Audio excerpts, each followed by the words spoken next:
Hello guys, welcome back to my channel secret chef. তো আজকে আমি আবার চলে এসেছি তোমাদের সাথে আরেকটা নতুন রেসিপি শেয়ার করার জন্য। সেটা হচ্ছে, আশা করছি সবারই ফেভারিট, আমার তো খুব ফেভারিট। সেটা হচ্ছে চিংড়ি মাছের ভাপা, মানে সর্ষে, টক দই এক্সেট্রা এক্সেট্রা যা লাগে সেটা রেসিপিতে দেখতেই পাবে। তো ওটা আমি নিয়ে চলে এসেছি তোমাদের দেখানোর জন্য। তো অবশ্যই কেমন লাগছে আমাকে কমেন্ট সেকশনে জানাতে ভুলো না। আর আমার চ্যানেলটা অবশ্যই like, comment, share and subscribe করে দিও। তো আর বেশি কোনো কথা বলবো না, let's get into the video. তো গাইজ, আমি চিংড়ি মাছ নিয়েছি। চিংড়ি মাছটা আমি মিডিয়াম সাইজের নিয়েছি, তোমরা চাইলে বড় ছোট যে যেরকম পছন্দ করো সেরকম নিতে পারো। আমি মিডিয়াম সাইজটাই নিয়েছি। তো আমি এই চিংড়ি মাছটাকে ছাড়িয়ে ধুয়ে নিয়েছি, মাথাটা আমি বাদ দিয়ে দিয়েছি। মাথাটা দিয়ে আমি আরেকটা রেসিপি বানাবো, যেটা আমি নেক্সট ভিডিওতে আপলোড করবো, তোমরা দেখতে ভুলো না। তো আমি চিংড়ি মাছটা ধুয়ে নিয়ে নিয়েছি, এবার একটা বাটি নিয়ে নিলাম, চিংড়ি মাছটা ঢেলে নেবো। এবার চিংড়ি মাছটা ঢালছি, এবার আমি এতে কী কী দিই তোমরা দেখতে থাকো। তো চিংড়ি মাছটা আমি ঢেলে নিয়েছি। আর গাইজ, এটা আমার চিংড়ি মাছের first recipe on my channel. তো তোমরা যদি আরও কোনো চিংড়ি মাছের রেসিপি দেখতে চাও তো আমাকে কমেন্ট সেকশনে জানিও তোমরা কী কী চিংড়ি রেসিপি দেখতে চাও। আর কার কার চিংড়ি মাছ পছন্দ আমাকে কমেন্ট সেকশনে লিখে জানিও, আমি তাহলে আরও চিংড়ির ভালো ভালো রেসিপি দেওয়ার চেষ্টা করব। তো আমি চিংড়ি মাছটা এখানে ঢেলে নিচ্ছি, একটু স্লো মোশনে দেখানোর চেষ্টা করছি যাতে তোমাদের একটু বেশি ভালো লাগে। তো দেখো আমি আগে কি কি করি। তো গাইস, চিংড়ির এই রেসিপিটাতে না বড় চিংড়ি বেশি ভালো হয়, বাট আমি এত বেশি বড় সাইজ চিংড়ি পাইনি। এবার আমি চিংড়িতে দিয়ে দিচ্ছি একটু হলুদ গুঁড়ো, দেন আমি এতে দিয়ে দেবো একটুখানি red chilli powder. Red chilli পাউডারটা কালার হওয়ার জন্য দিয়েছি, বেশি দিও না কারণ এটা আমি কাঁচা লঙ্কা ইউজ করবো। এবার রেড চিলি পাউডার আর হলুদটা দিয়ে আমি এবার লবণ দিয়ে দেবো, এতে স্বাদ মতো লবণ আমি দিয়ে দিচ্ছি। এবার এটাকে আমি ভালো করে মিক্স করবো। ও সরি, আমি এতে একটু চিনিও দিয়েছি, তো চিনিটা আমি দিয়ে দিচ্ছি আরেকবার। আর দেন আমি এবার এটাকে ভালো করে মিক্স করে নেব, চামচ দিয়ে মিক্স করেছি। তো তোমরা হাত দিয়েও চাইলে মিক্স করে নিতে পারো। তো গাইস, কার কার চিংড়ির কী কী ডিশ পছন্দ আমাকে কমেন্ট করে জানাতে প্লিজ ভুলো না।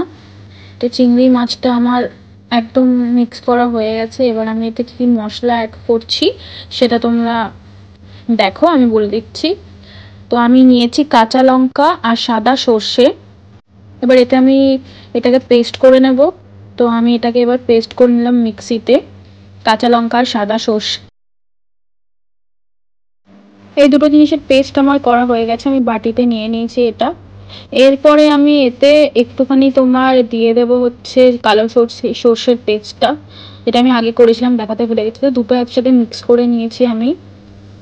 তো এই যে চামচ দিয়ে আমি কালো সর্ষেটাও একটু মিক্স করে নিচ্ছি এর সাথে। এরপর অ্যাড করব দ্য মোস্ট ইম্পর্টেন্ট ইনগ্রিডিয়েন্টস, সেটা হচ্ছে টক দই।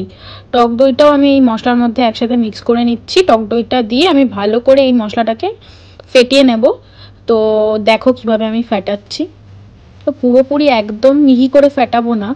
তো আমার ফেটানো হয়ে গেছে। এবার আমি ওই ম্যারিনেট করা চিংড়ি মাছটার মধ্যে এই মশলাটা দিয়ে দেবো একেবারে, আর হাত দিয়ে খুব ভালো করে মেখে নেব। তোমরা চাইলে হাত দিয়ে, চামচ দিয়ে, যা ইচ্ছা দিয়ে মিক্স করতে পারো। তো আমি হাত দিয়ে মিক্স করে নিয়েছি। তো গাইজ, আমার মশলার মধ্যে একটুখানি লেগেছিলো, তো আমি এটা জলটা মিক্স করে এই মশলা ধোয়া জলটাও এর মধ্যে দিয়ে দিলাম একটুখানি। এবার ভালো করে আমি এটাকে মিক্স করছি।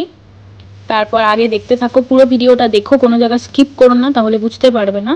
তো আমি কিভাবে আগে স্টেপগুলো করি সেটাও আমি দেখাচ্ছি। তো আমি এটাকে ভালো করে মেখে নিচ্ছি আগে।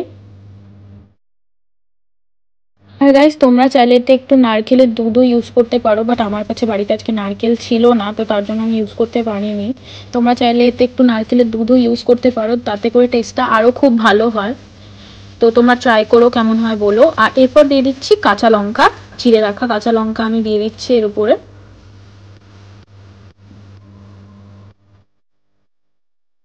তো গাইজ, আমি কাঁচা লঙ্কাটা দিয়ে দিয়েছি চিড়ে রাখা। তো দেখো গাইজ, দেখতে কি সুন্দর লাগছে। তো এরপর আমি দিয়ে দেবো এতে হচ্ছে সর্ষের তেল, একদম খাঁটি সর্ষের তেল দিয়ে করবে এই রান্নাটা, তাহলে দেখবে টেস্টটা দারুণ আসে। তো সর্ষের তেলটা আমি দিয়ে আর একটু মিক্স করে নেবো এটা। তারপর আমি ভাপে বসিয়ে দেবো। তো দেখো আমি কিভাবে ভাপে বসাই। তো আমার তেলটা দেওয়া হয়ে গেছে, এবার আমি একটুখানি মিক্স করে নেবো এটাকে ভালো করে।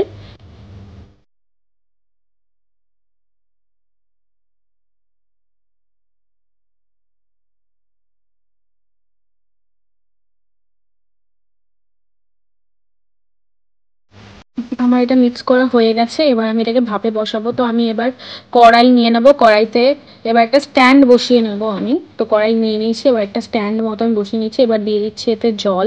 জলটা ফুটলে আমি তারপর এই বাটিটা এতে স্ট্যান্ডটার উপর বসিয়ে কোনো একটা কিছু দিয়ে ঢেকে দেবো। দেন তার উপরে আমি আরেকটা থালা বা কিছু দিয়ে ঢেকে দেবো, যাতে ভাপটা বাইরে না যেতে পারে। তো গাইজ এই জলটা ফুটতে থাকলে এটা হয়ে যাবে আমার পুরো।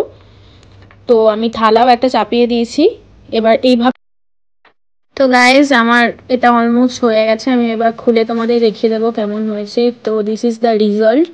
খুবই সুন্দর দেখতে লাগছে আর খেতেও খুব দারুণ হয়েছিল। অবশ্যই বাড়িতে ট্রাই করে আমাকে জানাতে ভুলো না কেমন হয়েছিল। আর আমার চ্যানেলটা লাইক, কমেন্ট, শেয়ার, সাবস্ক্রাইব করে দিও। আর দেখা হচ্ছে নেক্সট ভিডিওতে। আর আমাকে অবশ্যই কিন্তু কমেন্টে জানাতে ভুলো না রেসিপিটা কেমন লাগলো, এই ভাপা চিংড়ি। তো দেখতে থাকবো চিংড়ি মাছের লাস্ট রেজাল্টটা। তো টাটা, সবাই খুব ভালো থাকো আর হচ্ছে খেতে থাকো আর খাওয়াতে থাকো। আর আমার চ্যানেলের রেসিপি দেখতে ভুলো না, আর বাড়িতে ট্রাই করো আর আমাকে জানিও। তো আজকের মতো চললাম, দেখা হচ্ছে নতুন রেসিপিতে।